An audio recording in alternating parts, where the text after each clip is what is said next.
के 8 तक के अध्यापकों को क्या करना है, शासनादेश के अनुसार कक्षाओं का संचालन करना है। देखिए 2 शिफ्ट में है बताया गया है तो 2 शिफ्ट में करनी है, 1 शिफ्ट में बताया गया है तो 1 शिफ्ट में करनी है। शासनादेश के अनुसार ही आपको मध्याह्न भोजन एवं समय सारणी का अनुपालन करना है। कोविड-19 के नियमों का पालन करना है। ध्यानाकर्षण कक्षाओं को आपको आयोजन कराना है। उसके लिए संचालन के लिए आपको क्या क्या करना है, 50 दिवस की प्रारंभिक कार्य योजना बनानी है। अगर आवश्यकता पड़ेगी तो आगे भी ये बढ़ सकती है। आपको आकलन प्रपत्र के आधार पर टेस्ट लेना है और ग्रुप निर्धारण करना है। ये हम आगे डिस्कस करेंगे कि कैसे आकलन प्रपत्र के आधार पर आप टेस्ट लेंगे और कैसे ग्रुप निर्धारण करेंगे। प्रेरणा लक्ष्य ऐप का इस्तेमाल करके बच्चों के प्रारंभिक भाषा व गणित की समझ की जांच करेंगे आप। देखिए कक्षा 1 से लेकर 5 तक का लिए प्रेरणा लक्ष्य ऐप से आप आकलन कर सकते हैं।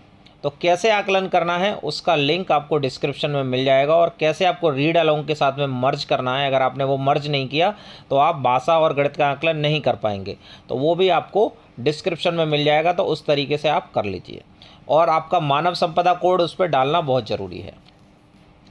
अब देखिए आकलन प्रपत्र के आधार पर बच्चों के ग्रुप का निर्धारण करना है।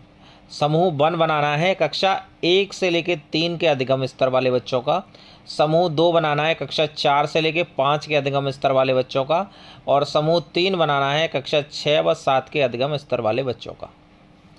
आपको ध्यानाकर्षण में बताई गई तकनीक का इस्तेमाल करना है और ध्यानाकर्षण की समय सारणी को फॉलो करना। ये समय सारणी है, इसका लिंक आपको डिस्क्रिप्शन में मिल जाएगा। तो वहाँ से ये जो मैं आपको PDF दिखा रहा हूँ तो वो आप डाउनलोड कर सकते हैं, लेकिन इसको ध्यान से सुनना है आपको ये ध्यानाकर्षण बुक में भी मिल जाएगा। क्या बनाना है, समूह देखिए समूह 1 कक्षा 1 से लेकर 3 के अधिगम स्तर वाले बच्चे। प्रार्थना सभा हो नहीं रही है, आप चाहें तो क्लास में करवा सकते हैं प्रार्थना को, अलग अलग क्लास में सोशल डिस्टेंसिंग का पालन करा के। इन वादन को आपको डिवाइड कर लेना है। मान लीजिए 11 बजे तक क्लासेस हो रही हैं तो उस हिसाब से डिवाइड कर लीजिए, और अगर 11:30 से लेके बाद में हो रही हैं क्लासेस तो उस हिसाब से डिवाइड कर लीजिए। समूह 2 कक्षा 4 से 5 के अधिगम स्तर वाले बच्चे। समूह 3 कक्षा 6 से 7 के अधिगम स्तर वाले बच्चे। तो 3 समूह का आप निर्धारण कर लेंगे। ये देखिए स्टैंडर्ड समय सारणी है, ये आपको अभी फॉलो नहीं करनी है कि खेल वगैरह ये सारी चीज़ें इसमें लिखी हुई हैं। जब पहले नॉर्मल जब वातावरण होता था, कोविड-19 नहीं था, तब उसकी टाइम की समय सारणी है। अभी कोई स्पेशल समय सारणी आई नहीं है, जब आएगी तो प्रेषित कर दी जाएगी। सभी शिक्षक प्रतिदिन अपने समूह में निर्धारित शिक्षण तकनीक का उपयोग करते हुए कक्षा शिक्षण करेंगे। शिक्षकगण अपने विषयों में बच्चों का निरंतर सतत रूप से आकलन करेंगे। जो बच्चे 50 कार्य दिवसों में अच्छी प्रगति दर्शाते हैं उन्हें आगामी समूह में प्रोन्नत भी करेंगे। सभी शिक्षक शिक्षण के दौरान बच्चों के अधिकाधिक क्रियाशीलता पर विशेष ध्यान देंगे। देखिए ये टेक्निक्स हैं, इन टेक्निक्स को आप अपने हिसाब से भी लर्निंग आउटकम्स और टेक्निक्स को इधर उधर कर सकते हैं। जैसे प्रथम सप्ताह में इन्होंने दे रखी हैं, ये 3 टेक्निक्स हैं। संसाधनों से पूर्ण कक्षा, कक्ष का वातावरण, बैठक व्यवस्था, कक्षा प्रबंधन, रोचक प्रस्तावना, जिस पे आधारित आप प्रश्न भी कर रहे हैं, वीडियो भी कर रहे हैं दीक्षा ऐप में। द्वितीय सप्ताह में देखिए 8 से लेकर 15 दिन तक रोचक प्रस्तावना, शिक्षण अधिगम सामग्री का उपयोग, शैक्षिक गतिविधियाँ, नवाचार और सरल से कठिन की ओर का प्रयोग। इस तरीके से ये टेक्निक्स हैं, आपके 18 टेक्निक्स अलग अलग वीक में इन्होंने डिवाइड कर रखी हैं। प्रत्येक सप्ताह सभी शिक्षक समूह की आवश्यकताओं के आधार पर लर्निंग आउटकम का चयन करेंगे, उनकी वरीयता का क्रमबद्ध रूप में ध्यान रखेंगे तथा उनका पाठ्यपुस्तकों, कार्यपुस्तिका तथा अन्य सामग्री से सहसंबंध अवश्य बनाए रखेंगे। प्रत्येक सप्ताह सभी शिक्षक अपने कक्षा शिक्षण के लिए 3-4 शैक्षिक तकनीकों को मुख्य फोकस में रखते हुए कार्य करेंगे। कुछ तकनीकों जैसे बैठक व्यवस्था, रोचक प्रस्तावना, प्रश्न पूछना, TLM का उपयोग आदि की पुनरावृत्ति अवश्य होगी। कुछ टेक्निक्स रोज रिपीट होंगी। अब देखिए अधिगम स्तर में बच्चों के बहुत टाइम बाद आए हुए हैं, तो अधिगम स्तर में अंतर है, इसको लर्निंग गैप कहते हैं।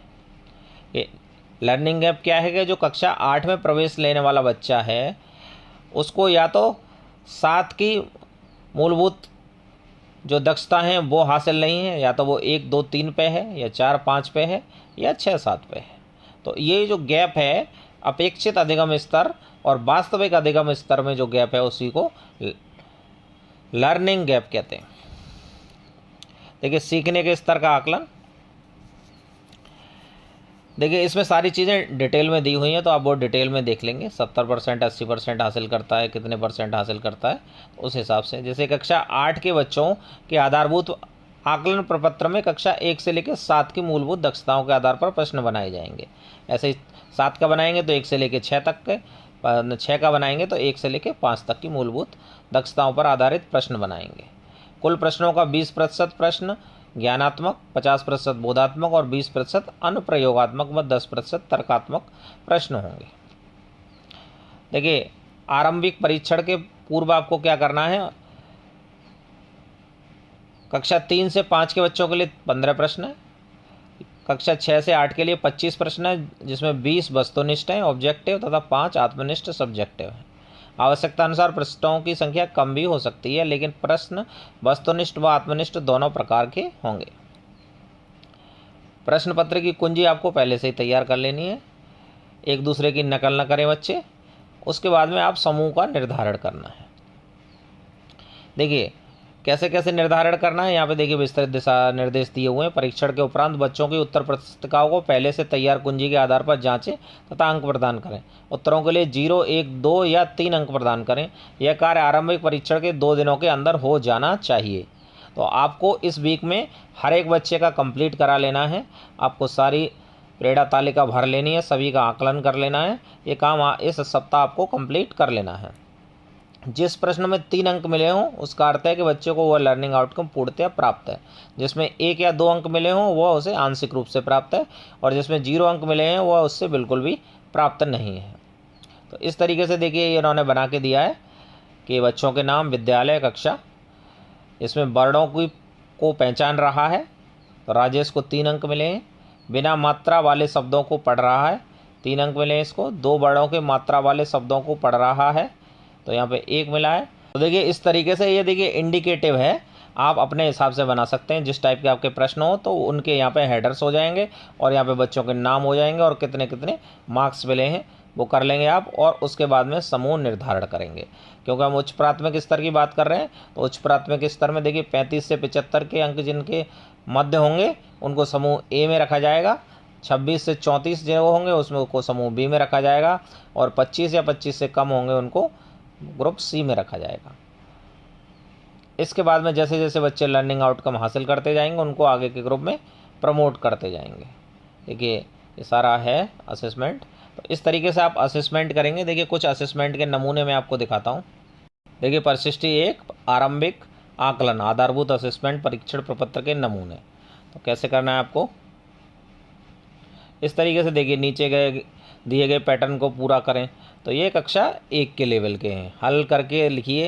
ये कक्षा 1, 2 के लेवल के हैं, फिर ये 3, 4, 5 के, फिर आगे के सभी लेवल के हैं। तो उस हिसाब से आपको इनको अलग अलग हेडर में डिवाइड कर लेना है और आपको उनका बच्चों का आकलन कर लेना है। देखिए ये कक्षा 8 का विज्ञान का है। तो इस तरीके से आप आकलन कर लेंगे, अपेक्षित दक्षताओं पर मार्क कर लेंगे। जैसे विज्ञान का मूलभूत दक्षताएं कक्षा 6। विज्ञान का अर्थ एवं वैज्ञानिक विधि के 11 चरणों को बता एवं लिख लेते हैं। अगर पूर्ण रूप से है तो आपको इसमें 3 मार्क्स देने, आंशिक रूप से है तो 1 या 2 मार्क्स देने, और नगण्य है तो यहाँ पे आपको 0 देना है। तो इस तरीके से आप उनकी प्रेरणा तालिका बना लेंगे, जिससे बच्चों के ग्रुप का निर्धारण हो जाएगा और उनको क्या आता है क्या नहीं आता है ये भी आपको पता चल जाएगा, और आपको कहाँ पर कार्य करना है। इसके अलावा जो आकलन प्रपत्र हैं सब्जेक्ट वाइज आपको ग्रुप में मिल जाएंगे। आप व्हाट्सएप या टेलीग्राम ग्रुप से जुड़े हैं तो। अगर आप चैनल पर नए हैं तो चैनल को सब्सक्राइब कर लें। Thanks for watching.